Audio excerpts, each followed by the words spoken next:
Halo, shalom semuanya, teman-teman. Balik lagi sama saya. Yang tadinya Gado-Gado Channel ini saya rubah lagi. Jadi saya udah 3 kali rubah nama. Tapi yang kali ini sih sepertinya saya akan seriuskan saja untuk seterusnya. Ya mungkin untuk selamanya sampai Tuhan Yesus datang. Ini saya khususkan untuk channel rohani lah, untuk berbagi firman, belajar firman, belajar tentang kehidupan sehari-hari. Jadi saya untuk mulai sekarang dan untuk seterusnya akan saya khususkan untuk belajar firman dan belajar tentang nilai-nilai kehidupan. Nah ini untuk project awal saya mau baca ya, kita mau sama-sama belajar Deuterokanonika. Sebenarnya saya udah baca sih, udah full abis dari kitabnya Tobit sampai Makabe ya. Makabe saya sebenarnya udah baca semua, tapi itu mah udah beberapa belas tahun yang lalu gitu. Sekarang sudah lupa, jadi coba kita mau sama-sama belajar. Jadi ini yang kedua kali saya baca lagi, tapi serasa pertama kali ya. Jadi saya juga belum baca ini, saya buat PowerPoint-nya juga saya tidak sambil baca sih. Jadi benar-benar ayo kita sama-sama baca, belajar, dan siapa tahu ada komentar-komentar, siapa tahu ada pelajaran-pelajaran yang bisa kita petik dari kitab Deuterokanonika ini. Ya, kita mau sambil belajar mendalami ya tentang Deuterokanonika. Ayo kita mulai saja. Dimulai dari Tobit ya. Kitab pertama itu kitab Tobit 1. Judul kitab. Kitab Kisah Tobit bin Tobiel bin Ananiel bin Aduel bin Gabael bin Rafael bin Raguel dari keturunan Asiel dari suku Naftali. Jadi Tobit ini seorang dari keturunan suku Naftali. Jadi ini kayaknya menceritakan tentang kisah yang namanya seorang yang namanya Tobit ya, dari suku Naftali. Ngedengar ini saya cukup senang juga ya, karena waktu di gereja saya itu ada kakak rohani saya itu kasih challenge gitu ya ke kami semua yang masih noob gitu ya. Kakak rohani saya tuh kasih kertas berisi 12 suku Israel serta berkat-berkatnya gitu, dan dia suruh kami baca, suruh pelajari, dan suruh doakan kalian itu termasuk suku yang mana. Itu saya doa semalaman gitu sambil bingung saya suku yang mana gitu ya, tapi akhirnya saya ada feeling gitu, ada ngerasa ini kayaknya saya suku Naftali nih. Ketika beberapa waktu kemudian ketemu lagi sama kakak rohani, saya tanyakan langsung, saya kayaknya suku Naftali deh. Dan ya puji Tuhan ternyata benar gitu. Ternyata kakak rohani saya mendoakan saya, iya saya suku Naftali gitu. Jadi selain siapa tuh? Barak yang sama Deborah itu, Barak kan dari suku Naftali ya. Nah, selain itu ternyata ada Tobit, dan ini dia ada kitabnya sendiri. Wow, bagi saya ini luar biasa sekali nih. Ya, mudah-mudahan ada sesuatu luar biasa buat saya juga. Amin. Oke, ayat kedua. Di zaman Salmaneser, raja orang-orang Asyur, Tobit diangkut tertawan dari Tisbe yang terletak di sebelah selatan Kudios, Naftali, di Galilea atas, di atas Hazor, yakni di sebelah barat dan di sebelah utara Fogur. Kayaknya lagi zaman perang berarti ya ini. Tobit diangkut tertawan berarti ini lagi zaman perang dan seperti biasa kayaknya Israel kalah ya, mungkin karena dosa atau apa. 3. Aku, Tobit, menempuh jalan kebenaran dan kesalehan seumur hidupku dan banyak melakukan kebajikan kepada para saudara dan segenap bangsaku yang bersama dengan daku telah berangkat ke pembuangan ke negeri Asyur, ke kota Niniwe. Benar ya, ini ke pembuangan. Tapi apa zaman dulu orang emang begitu ya? Kayak siapa ya? Ayub gitu ya. Dia suka aku menempuh jalan kebenaran. Jadi menceritakan kalau dia itu seorang yang benar gitu. Apa memang seperti itu ya? Aku adalah orang benar, aku melakukan kebajikan. Ya mungkin zaman dulu itu terbiasa. Mungkin kalau zaman sekarang itu akan dicap sombong kali ya kalau zaman sekarang. Tapi mungkin zaman dulu ya, mungkin itu biasa kali ya. Waktu aku masih tinggal di tanah airku, yakni di tanah Israel, dan ketika aku masih muda, maka seluruh suku Naftali, moyangku, memberontak terhadap keluarga Daud, bapakku, dan terhadap Yerusalem. Memberontak ya, kota yang telah dipilih dari antara semua suku Israel, supaya di sana semua suku mempersembahkan korban. Memang di sanalah bait Tuhan, yakni kediaman Allah, telah dibangun dan ditabiskan untuk segala keturunan sepanjang sekalian abad. Kenapa Naftali berontak kepada keluarga Daud ya di kota Yerusalem ya?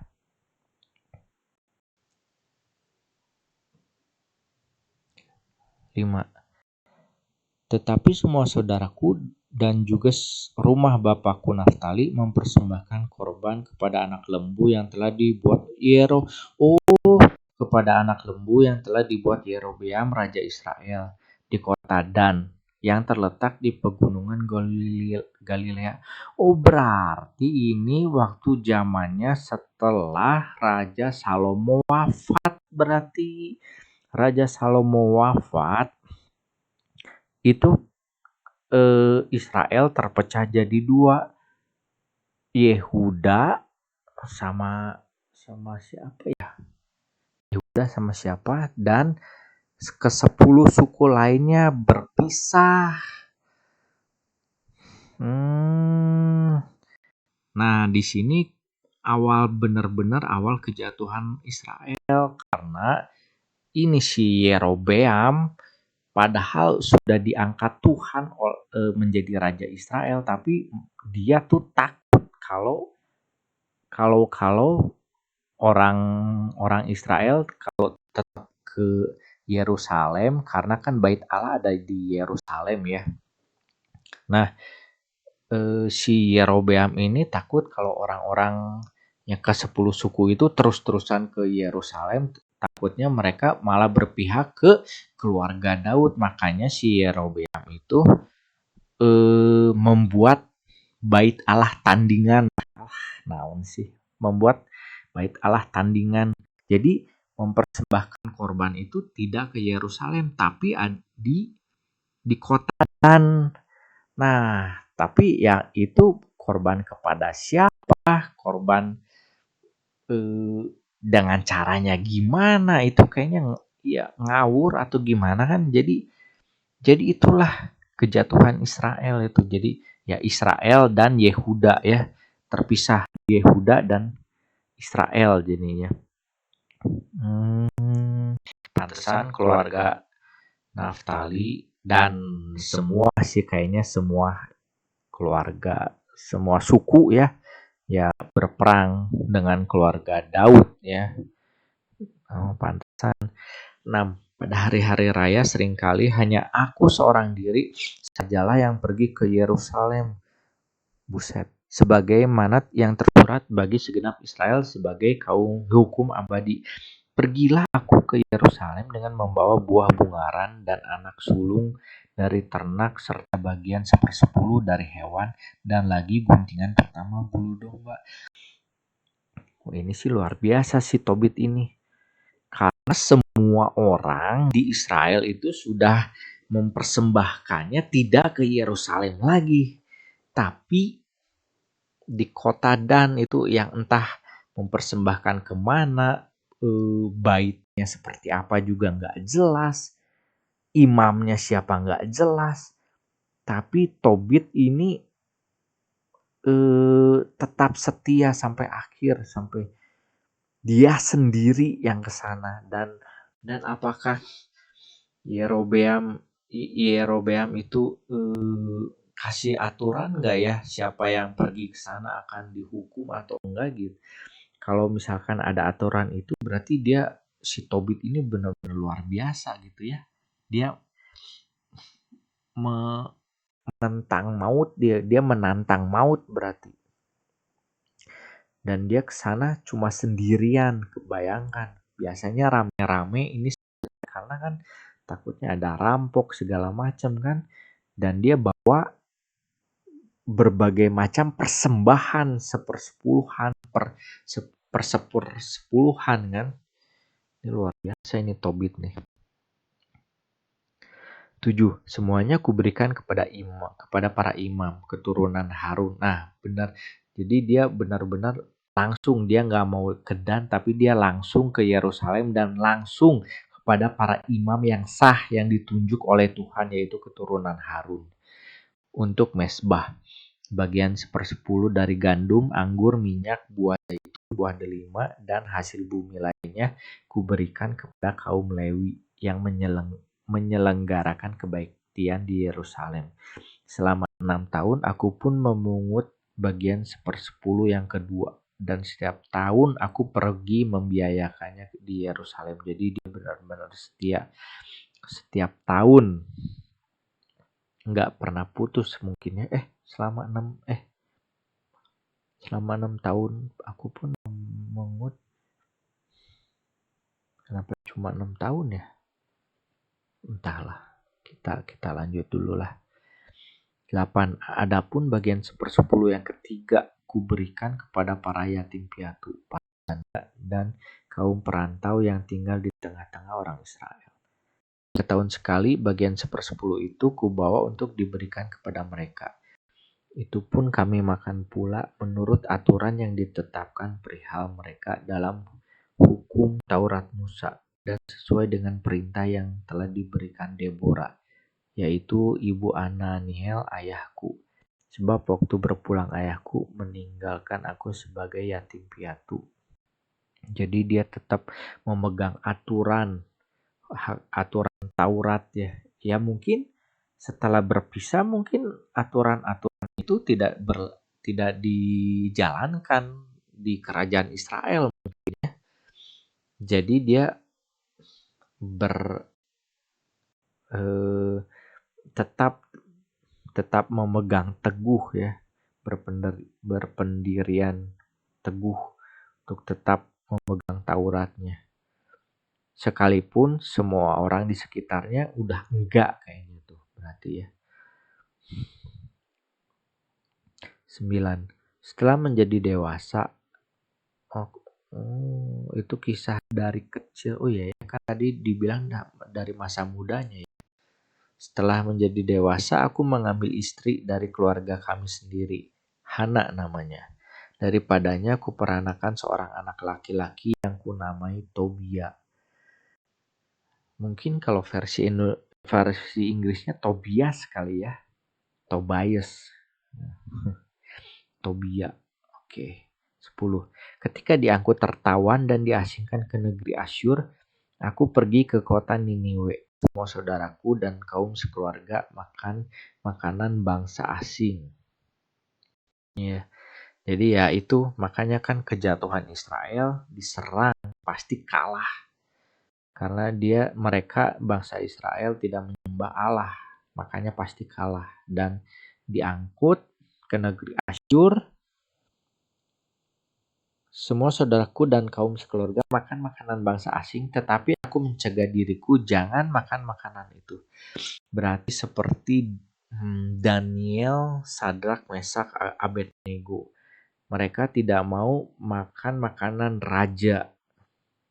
Benar-benar ya sampai kalau sudah radikal benar-benar taat sama Tuhan ya memang harus begitu ya. Ini luar biasa sih ini kisahnya. Sebab dengan segenap hatiku aku ingat kepada Allah. Benar luar biasa. 13. Oleh yang maha tinggi dianugerahkan kepadaku kerelaan dan penghormatan dari pihak Raja Salmaneser. Maka aku menjadi pembelanja segala sesuatunya yang diperlukan raja. Iya, berarti ini kayak Daniel. Daniel dan teman-temannya tetap setia, maka Tuhan memperhitungkan itu sebagai sebuah kebenaran. Dan Tuhan menganugerahkan ya, ada upah bagi mereka yang setia. Seperti Daniel berarti ini nih. Mantap. 14. Dari sebab itu aku biasa pergi ke negeri Media untuk berbelanja baginya di sana sampai raja mangkat. Sekali kutitipkan sebuah pundi-pundi pada Gabael, saudara Gabria di negeri Media yang 10 talenta perak isinya.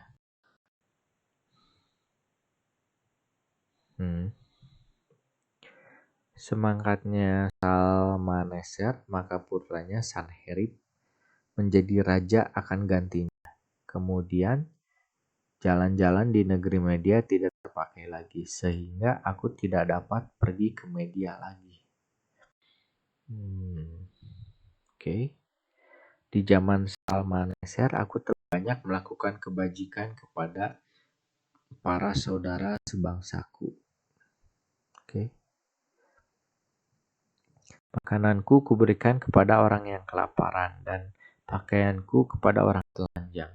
Apabila kulihat seorang sebangsa yang telah meninggal dan terbuang di belakang tembok kota Niniwe, maka kukuburkan. Benar luar biasa. Ini tuh ngomong siapa ya Gabael ini? Kutitipkan pundi-pundi pada Gabael, saudara Gabria. Coba kalau teman-teman semua ada yang ngerti ini Gabael siapa? Apa di ayat-ayat sebelumnya gitu? Sebentar, coba saya pause dulu deh. Oh, nggak bisa di pause ini, di stop langsung, waduh, lah janganlah. Gabael, sini ada nggak ya Gabael? Nggak ada, siapa Gabael?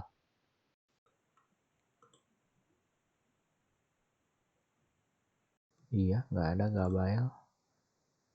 Oh, ini loh, berarti Gabael itu bapaknya atau Biel, kakeknya Ananiel. Hah? Oh, ini kakek buyut gitu, Gabael deh, kakek buyutnya. Rada pusing juga ya. Mana tadi teh? Oh, ini nih. Saudara Gabria di negeri. Kakek buyutnya gitu. Wah, nggak tahu deh. Coba kalau teman-teman semua ada yang ngerti siapa ini Gabael, saudara Gabria ini, tolong dong komentar di bawah di kalau bisa dijelaskan. Karena ya kita belajar sama-sama ini kan saya baru baca lagi ya. manakala seseorang dibunuh oleh Raja Sanherib setelah raja pulang kalah dari daerah Yehuda, di masa ia dihukum oleh Raja Sorgawi karena hujatnya, maka kukuburkan juga. Sebab banyak dari orang Israel dibunuh oleh Raja Sanherib karena kemurkaannya. Tetapi dengan diam-diam kukuburkan mereka semua. Memang mayat-mayat mereka dicari raja, tapi tidak ditemukan. Ini saya jadi keinget ini filmnya Andrew Garfield, kisah nyata seorang tentara yang tidak pernah menembakkan satu butir peluru pun. Nah, dan ada kisah yang hebat juga, yaitu dia suka nyimpan Alkitab di sakunya, dan ketika ketembak itu peluru tuh berhenti di Mazmur 91 atau apa gitu ya, kayaknya iya di Mazmur 91 atau apa.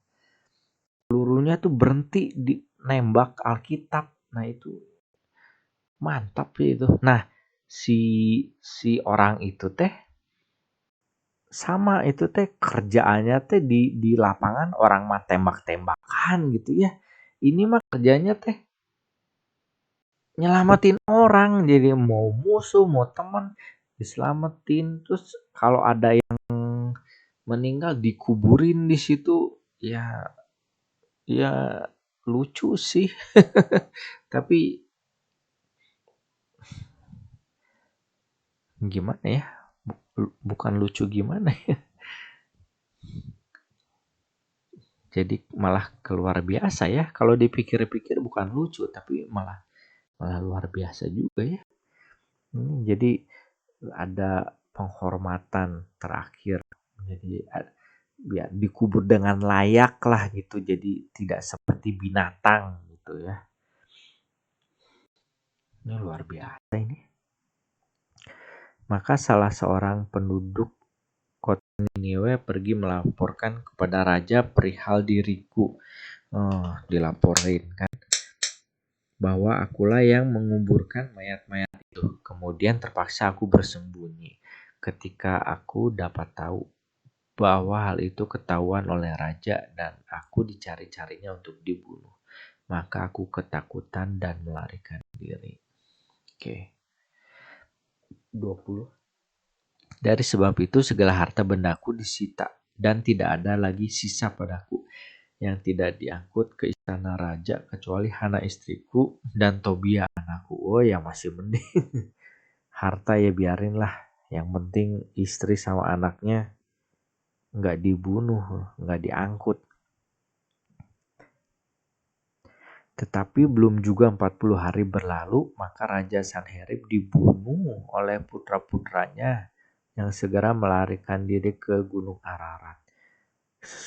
Sesudah putra Sanherib yaitu Esarhadon menjadi raja, Ahikar bin Anael, saudaraku, diangkat olehnya menjadi ketua dewan keuangan kerajaannya dan kepala urusan istana.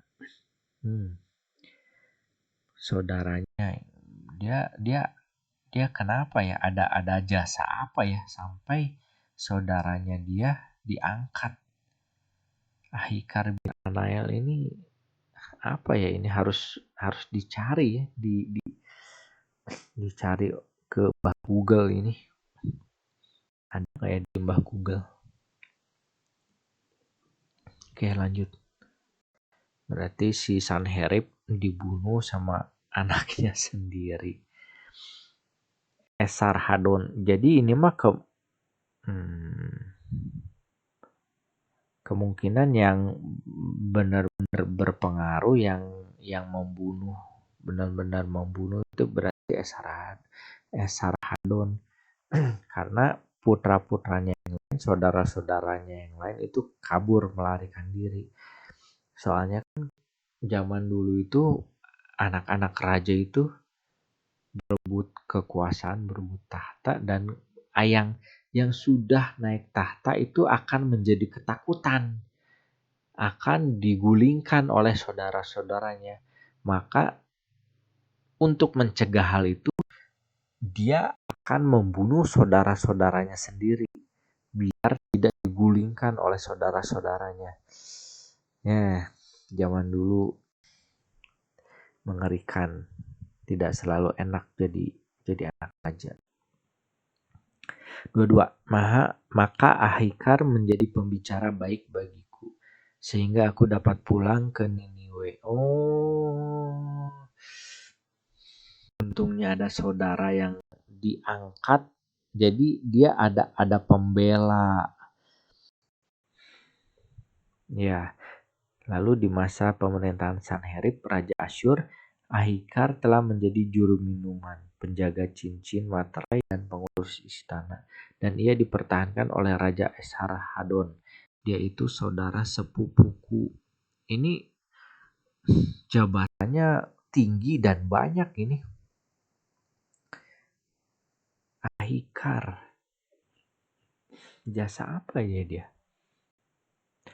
Oh, mungkin ya bukan jasa aja sih, kayak Daniel juga sebenarnya nggak ada jasa, tapi dia memang pinter. Daniel kan saking pinternya, saking berhikmatnya dia diangkat. Ya mungkin nggak ada jasa, tapi dia si Ahikar ini benar-benar pinter, berhikmat kayaknya. Jadi dia diangkat. Ya seperti Daniel, seperti Yusuf ya.